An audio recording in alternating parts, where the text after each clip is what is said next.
Welcome to 13 Card Subject Change live interviews. We are here with the national treasurer, Nick Aldis. Sir, thank you so much for your time. We are at Bash at the Lift Bridge Brewery in Stillwater, Minnesota.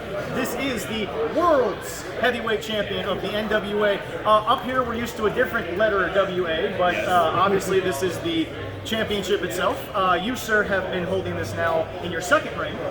The second official recognized champion under this belt, the third recognized British champion overall.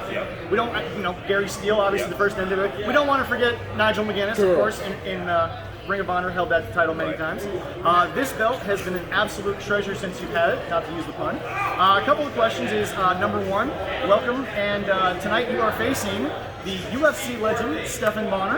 That is kind of a last-minute change in things, but what is a man like that, who is a Hall of Famer and a much different thing, what does that mean to you, and what do you expect? Well, first of all, I like it on a historical front. I mean, at this point, everything that I've done with the title now it's kind of it's really trying to add to the legacy of it. When I took this on, I took it on as a challenge to sort of bring it back to prominence, but I didn't just want to sort of bring it back. I wanted to carve my own, my own history out. And when you look at the list of names, I know there's been, Lord knows I see it, people on the internet like, oh, he hasn't defended the title enough, and I'm like, I'm sorry there was a global pandemic, but ultimately I go where I get booked, and they got to make the price right. I don't work for nothing. And that's that you are the world's heavyweight champion. I've defended the title on 4 different continents. First champion to ever defend it in China. I've been all over Australia, the US, Puerto Rico, like Europe, and the thing I take the most pride in, I think, as much as anything with what I've done with the title and with the company, is if you look at the list of names who I've defended the title against in the last 3 years, a great deal of them went on to sign with a major promotion. They went to sign with NXT or AEW or New Japan. Company up north, we can also say. So to add like Stephan Bonnar to it, like because it's obviously the credibility factor is huge. I remember watching Stephan Bonnar and Forrest Griffin, like so many millions of people did in that fight. What a fight, yes. And I went, this guy, and I've had the chance to meet Stephan a couple of times, and great respect for him. So I think it's when you look at what I believe is the criteria to sort of qualify for a championship, for a world title shot, I feel like the NWA of 1948, formed in Waterloo, Iowa, would have had no problem with the Stephan Bonnar getting the title shot. So that's the way I look at it. And I think we all would that. Sure. Two more things quick here. Number one, your lovely wife has been championing women's wrestling for the past, I would say, 6 months or so, especially more widespread.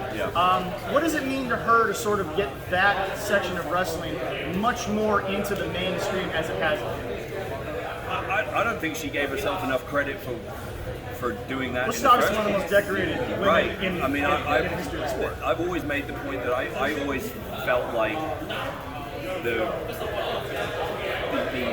prototype for women in business today was really set by her, I thought, like 10, 15 years ago. Because if you look at the girls that come along now, and look, and Sasha for one has openly said it, but like, they're not. Mickey is one of those people who she's totally embraced the diva thing. She was totally cool with it. She never felt like anything she did during that time was demeaning or degrading or anything like that. But she always wanted to make a point to be recognized for her ability and appreciated for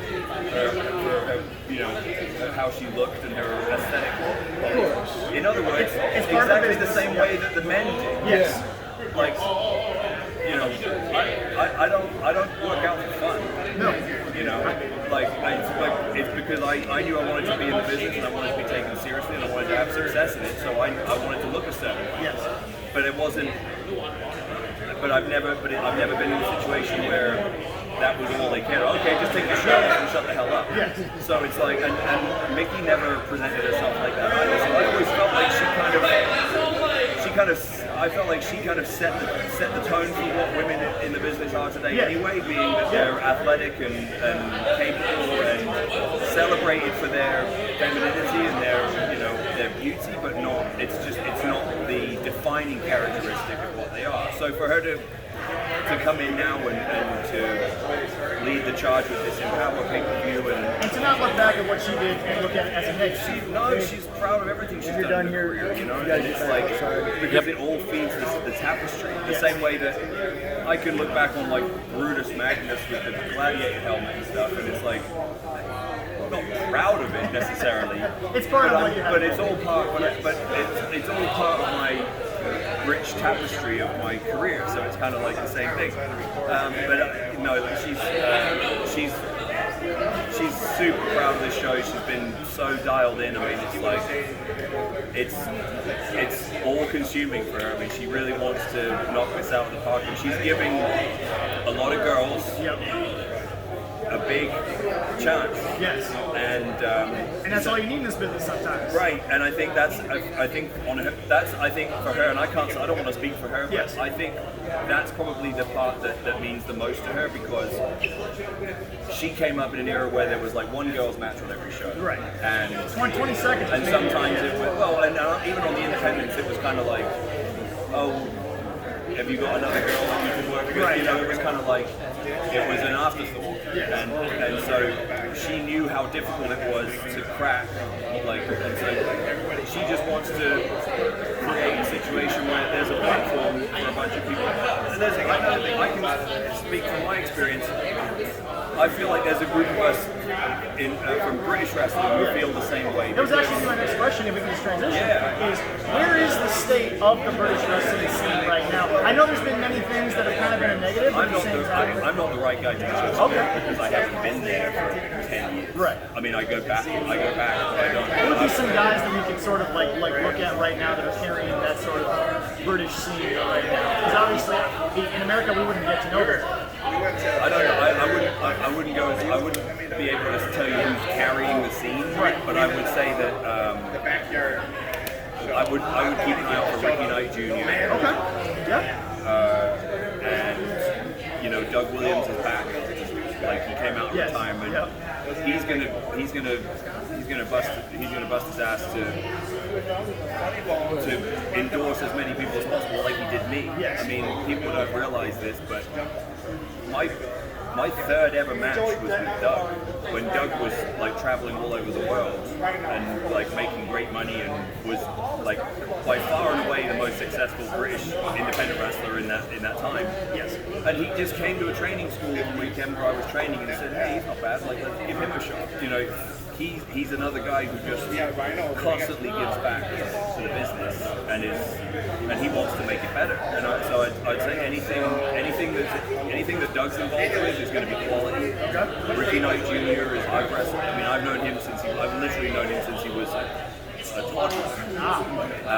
But he's now growing and developing into a seasoned professional, and obviously his family pedigree is right up there. So he's had every advantage, and he's going to take it. And if he can stay healthy and be smart, he's going to do something somewhere. Well, thank you so much for your time, sir. We know you have a very tough match to prepare for, but once again, thank you so much. It's been an absolute pleasure. Give a wonderful.